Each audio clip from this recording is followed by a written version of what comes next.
आज का टॉपिक है प्रेजेंट इंडेफिनिट टेंस। ठीक, टेंस में आज हम लोग सबसे पहला जो टेंस है वो पढ़ने वाले हैं प्रेजेंट इंडेफिनिट टेंस। ठीक, और प्रेजेंट इंडेफिनिट का हिंदी में होता है, देखिए क्या बोलते हैं, वर्तमान अनिश्चित काल। प्रेजेंट मतलब वर्तमान, इंडेफिनिट मतलब अनिश्चित, टेंस मतलब काल। काल काल को क्या बोलते हैं हम लोग, बताया था मैंने, समय भी कहा जाता है। ठीक, तो अब देखिए हम लोग जो है पहचान कैसे करेंगे कि कोई भी सेंटेंस जो है प्रेजेंट इंडेफिनिट टेंस का है। तो इसके लिए देखिए एग्जांपल में जैसे ये एक सेंटेंस ले लेते हैं, मैं चाय पीता हूँ। ठीक, अब इस सेंटेंस को देखिए इसके लास्ट में देखिए क्या है, ता हूँ। ठीक, पीता हूँ, ता हूँ। तो प्रेजेंट इंडेफिनिट टेंस के जो वाक्य हैं, ठीक है, इनके अंत में ता है, ती है, ते है, ता हूँ, ती हूँ, ते हो, ये सारी चीज़ें आती हैं। और साथ ही साथ इसके अलावा जो है देखिए सेंटेंस को देखने से हमें तीन चीज़ें मालूम चलेंगी कि सेंटेंस वाक्य जो है किसी आदत के बारे में या तो बता रहा है या वो सार्वभौमिक सत्य के बारे में बता रहा है। सार्वभौमिक तथ्य मतलब क्या होता है, सार्वभौमिक सत्य का मतलब ये होता है कि जैसे कोई ऐसी बात जो हमेशा जो हो सदा सच रहे। ठीक है, ऐसी बात जो क्या हो, सदा सच रहे, सदा सच रहने वाली बात, तो उसको हम लोग क्या बोलते हैं, यूनिवर्सल ट्रुथ बोलते हैं।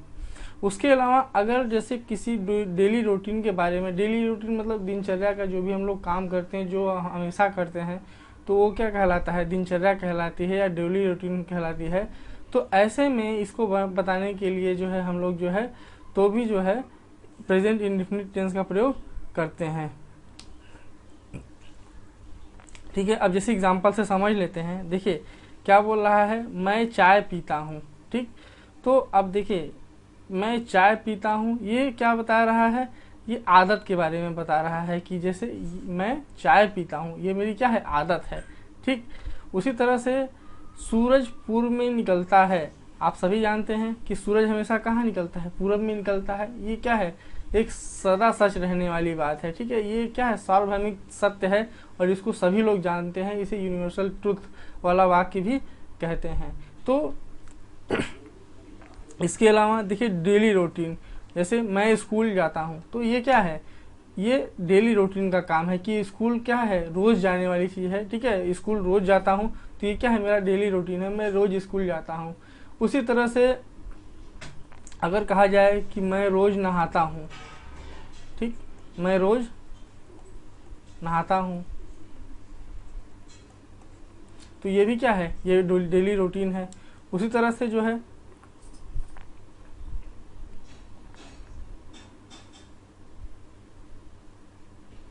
अगर बोला जाए कि चंद्रमा जो है रात्रि में निकलता है। ठीक, या कहा जाए कि मैं रोज़ सुबह जल्दी उठता हूँ, मैं रोज़ सुबह नहाता हूँ, मैं खाना खाता हूँ, मैं रोज़ चाय नहीं पीता हूँ, मैं कॉफ़ी पीता हूँ, तो ये सब क्या है, ये दिनचर्या वाला है या आदतें हैं। ठीक है, तो अभी आप समझ गए कि तीन चीज़ें अगर होंगी, अगर आदत की बात की जाए या कोई यूनिवर्सल ट्रूथ हो या डेली रूटीन के बारे में अगर कोई वाक्य हो बता रहा हो और जिसके अंत में ता है, ती है, ते है, ता है, ती हूँ, ते हैं, ये सारी चीज़ें अगर आए तो वो सेंटेंस जो होता है प्रेजेंट इंडेफिनिट टेंस में होता है। तो अभी आपको ये मालूम चल गया कि प्रेजेंट इंडेफिनिट टेंस के वाक्यों की पहचान किस तरह से की जाती है। ठीक है, अब देखिए हम लोग जो है ट्रांसलेशन करने का क्या नियम है उसके बारे में ज़रा बात कर लेते हैं। ठीक, कि जैसे अगर हमें ये पता चल गया कि जैसे प्रेजेंट इंडेफिनिट टेंस का वाक्य है, तो अब हमें उसका अनुवाद करना हो तो हम किस तरह से करेंगे। ठीक, तो जैसे मान लीजिए हम एक सेंटेंस लिखते हैं, मैं किताब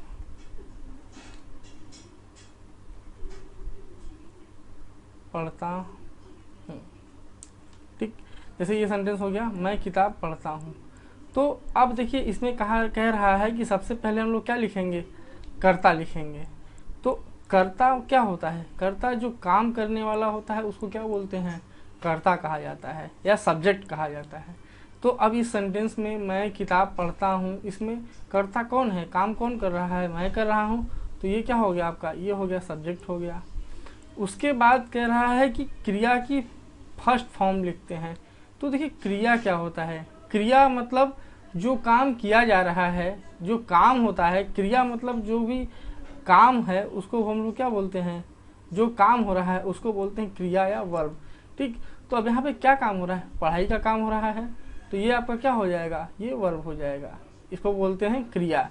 ठीक, तो ये पढ़ना ये क्या हो गया, क्रिया हो गया। ठीक, इसके बाद अगर सब्जेक्ट एक वचन का है ना, तो वर्ब की फर्स्ट फॉर्म में यस या ईएस जोड़कर लिखते हैं।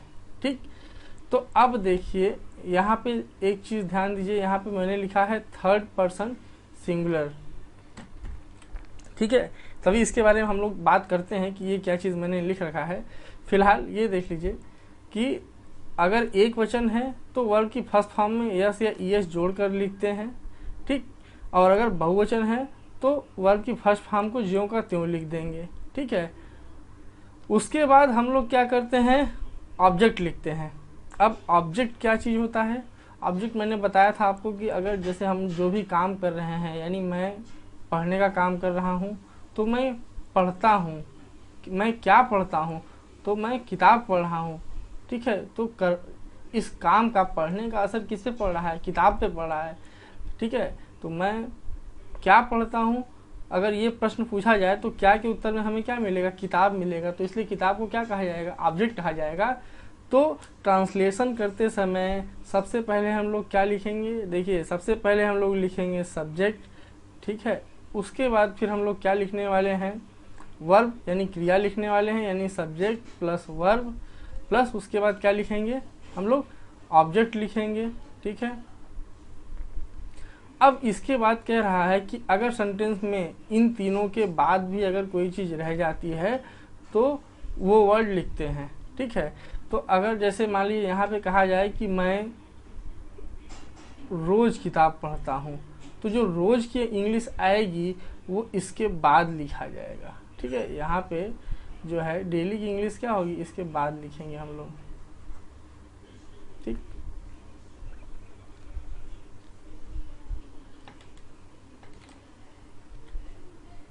देखिए प्रेजेंट इंडेफिनिट टेंस में भी जो है वाक्य कितने तरह के, 3 तरह के हो सकते हैं, affirmative sentence, negative sentence, interrogative sentence, WH question type. Affirmative sentence का मतलब क्या होता है, सकारात्मक वाक्य।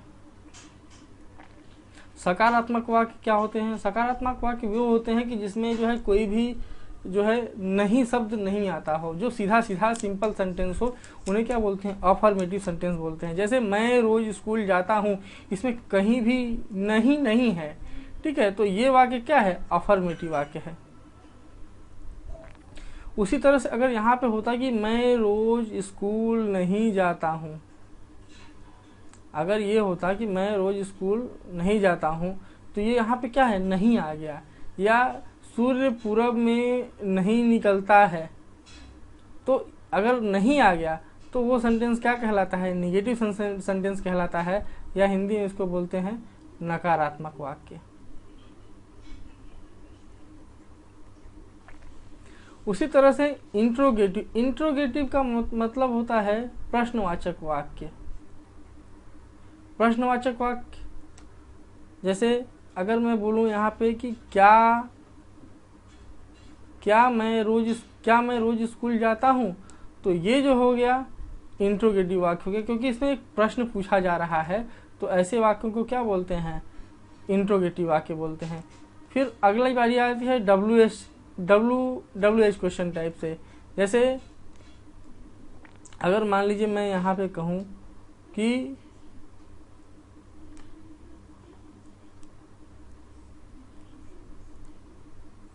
मैं रोज स्कूल कब जाता हूँ। ठीक, तो अब कब की अंग्रेजी क्या होती है, व्हेन। तो देखिए इस सेंटेंस में जो है व्हेन आएगा, जब ट्रांसलेशन करेंगे तो उसमें क्या होगा, व्हेन का प्रयोग किया जाएगा। तो ऐसे सेंटेंस जो भी होंगे जिसमें कि जो है WH से स्टार्ट होने वाले, जैसे वाई हो गया, व्हेन हो गया, ठीक है, व्हाट हो गया, इन सब का अगर प्रयोग किया जाएगा तो ऐसे जो सेंटेंस होंगे उनको कहा जाएगा WH क्वेश्चन टाइप। ठीक, अब इसके बाद आइए हम लोग देखते हैं कि अफर्मेटिव सेंटेंस का जो है ट्रांसलेशन किस तरह से करेंगे।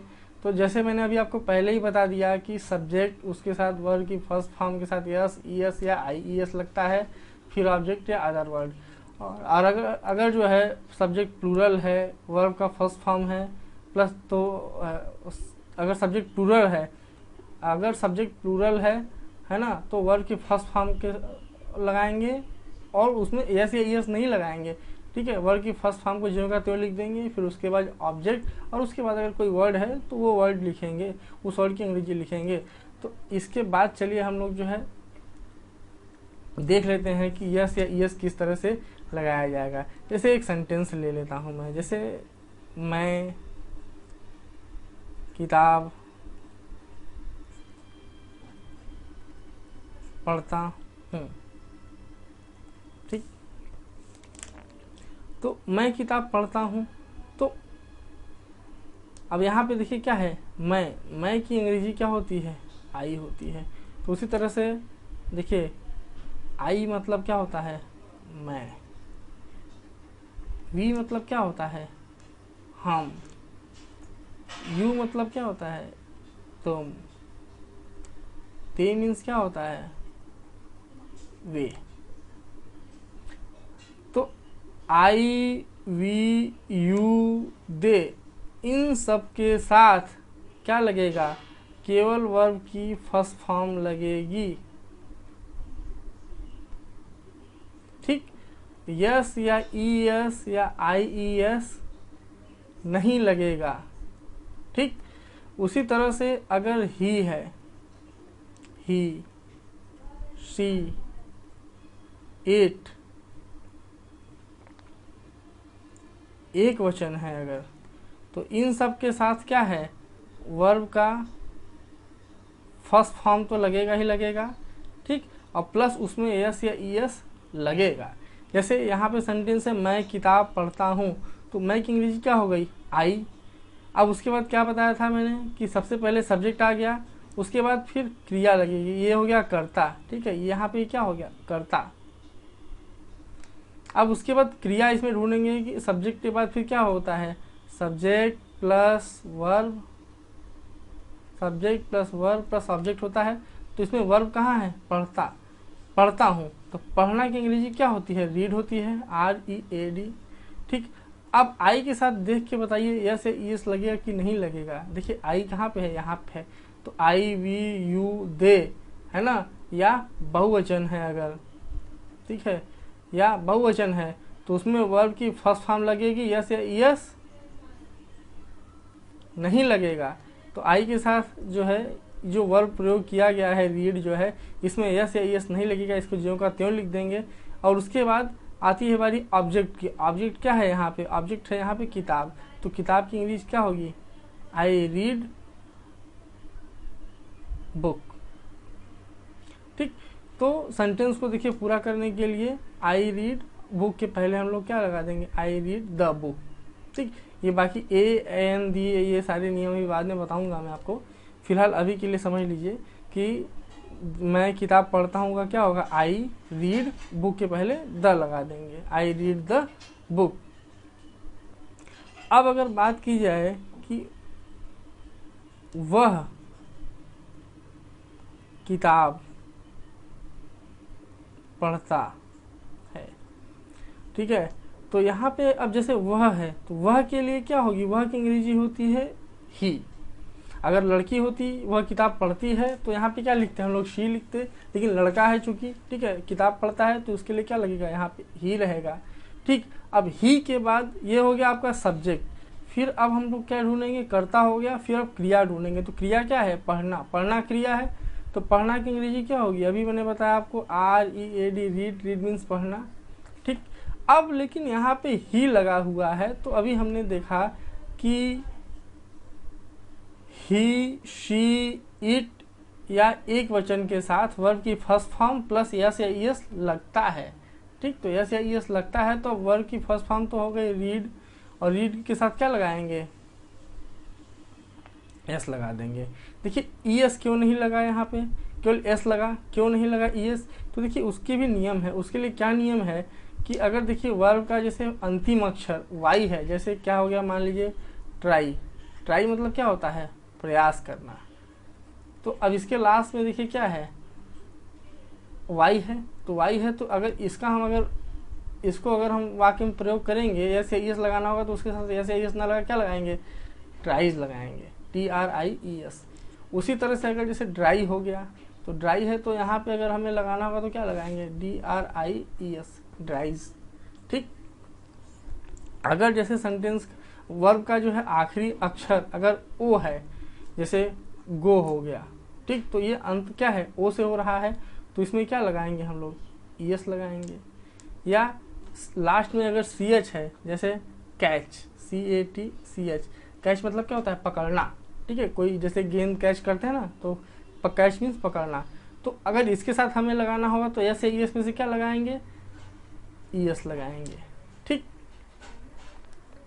उसके बाद जो है